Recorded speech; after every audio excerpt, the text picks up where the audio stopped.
Shri Kiran Gurelaji, MD JJM Tamil Nadu.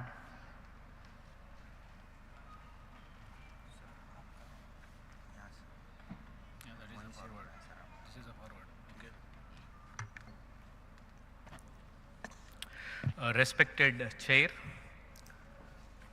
dignitaries on the dais, honorable ministers, respected secretaries, and other esteemed participants, a warm good afternoon.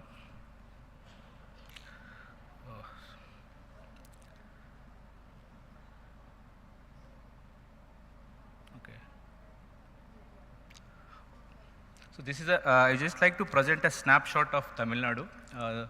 The important point in this snapshot is we are having 649 urban local bodies, which means that the water requirement is greater than 70 LPCD to 135 LPCD for the regular needs. So that's the situation, sums up the water stress in the state. And this is the data obtained from Water Resources Department. Here it shows the water demand is outbalanced, it's higher than the potential. So the initiatives we are taking up in the state is to bring back this balance back.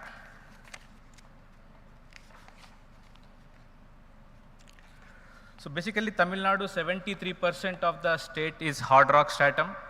It's a lower riparian state, no perennial rivers, and 47% of the blocks fall under overexploited and critical category. So just which shows the stress of water in the state of Tamil Nadu. This is the hydrological data. Almost like 70%, 60 to 70% of the firkas are overexploited, critical or semi-critical.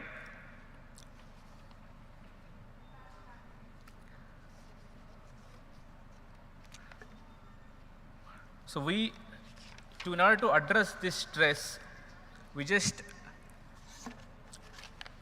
giving more importance to the reuse of wastewater and believe in circular economy of water. The reuse of this wastewater policy was launched in 2019 and aims to reduce the dependence on fresh water. So it focuses like a lot of urban development is happening, and with the help of Government of India, state government, we are having a lot of underground sewerage schemes. So treatment plants are coming up, STPs are coming up. So we are planning a lot of initiatives we have made to use that water. Then that water we are intended to use for irrigation and industrial purposes and urban greening. Then under Swachh Bharat mission also, lot of municipalities and all of town panchayat, which is a smaller municipality, grey water usage has been a component, and we are trying to set up a lot of STPs, and we are intent to use that water back. This is an important slide of the entire presentation.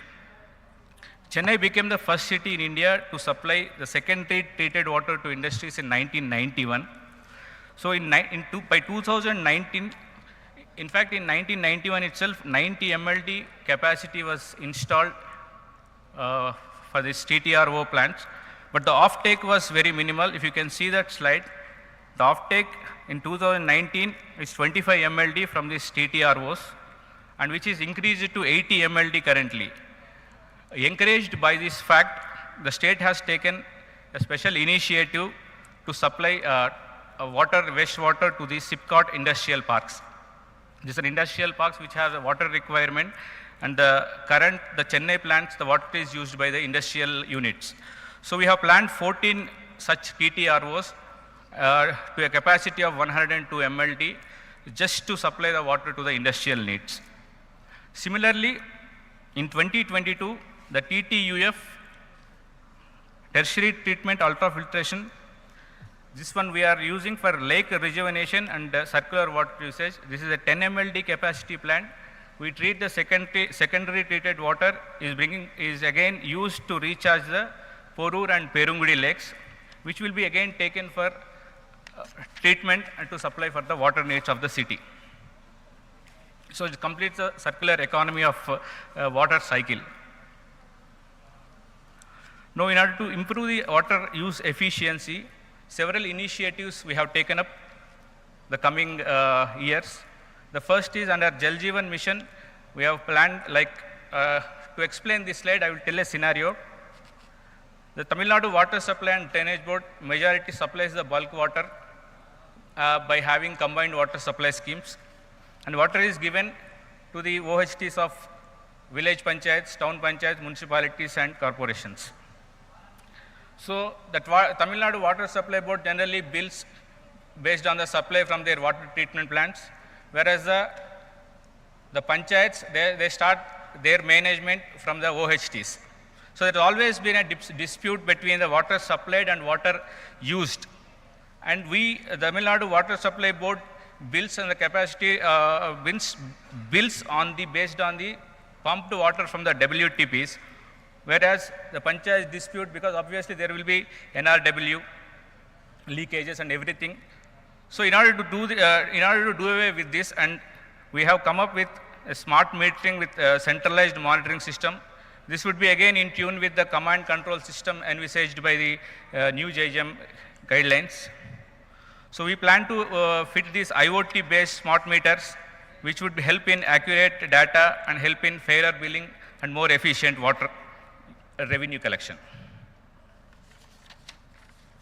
This is one of the, again, as a pioneer in this rainwater harvesting since 2002. There was a movement held in 2002, and we ensured in all private, government, institutional, and everywhere the RWH structures were ensured. Giving a re-fillip to it, we are coming up again with the campaign this year. To strengthen our hands, we have prepared, like depending on most of the times we just give an advisory to have an RWH, but this time we are coming with a technical solutions like what kind of soil requires what kind of rainwater harvesting structure, and we are trying to include that in those structures, making them mandatory to be included in the building regulations. We already have a building regulation to have a mandatory provision in having RWH. However, this kind of technical input is not there. And there is a mandatory provision for the high-rise buildings to have the sumps to collect the rainwater and reuse it. That also we are going to enforce it on a large scale.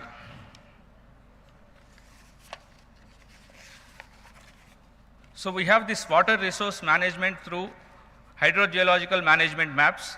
This is the first ever ground maps created in India in 2014 in 388 blocks, 37 districts, 1:50,000 scale for the entire state.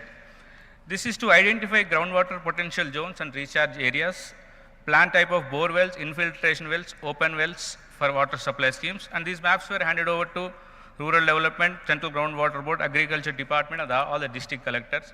Our rainwater harvesting will be in tune with this, will be aligned with this groundwater coverage, so that we have these are the other initiatives. This O&M policy, based on that, as per the JJM guidelines, we have issued notified the O&M policy. So the aim is to reduce the leakages, so improve the water use efficiency. This is another important thing we have taken up is we have conducted an energy audit for pumps having capacity more than 50 HP, and we have done a pilot of 20 combined water supply schemes. And the energy audit comes up with a report saying that with an investment of roughly, with an investment of roughly around 93 crores, these pump sets can be replaced with energy efficient, and the losses can be recovered in just 1 year. So which means that how energy inefficient is causing the losses. Then again, we do always comprehensive planning to scale up the benefits of the water supply scheme. To optimize the project cost, we combine rural, water, and industrial benefits are included. So when a scheme for the water supply, combined water supply is launched, we take it into account the industrial needs of also, so that the fresh again fund need not be incurred again and again. This is just an appreciation received the functionality assessment in general. I would like to present it as just as an information. We were awarded first prize by the Honorable President of India for the functionality assessment 2022. I would sum up with best practices, which I have covered previous slides. So we are coming up with, we are planning to come up with smaller desalination plants, like we have a thought around the coastal areas to be water secure. And currently Chennai Corporation is installing a further capacity of 360 MLD desal plant and 400 MLD desal plant to just be sure the city is water secure. We have Tamil Nadu Water Supply Board maintains 1,286 these observation bore wells throughout the state for assessing the groundwater potential, and this will help us to initiate necessary actions. So we very much appreciate and understand the stress on water resources availability for the current and the future generations. We have initiated a lot of steps in this regard, and we are aware of the difficulties lie ahead. However, we'll strive to achieve the intended result with our efforts. Thank you.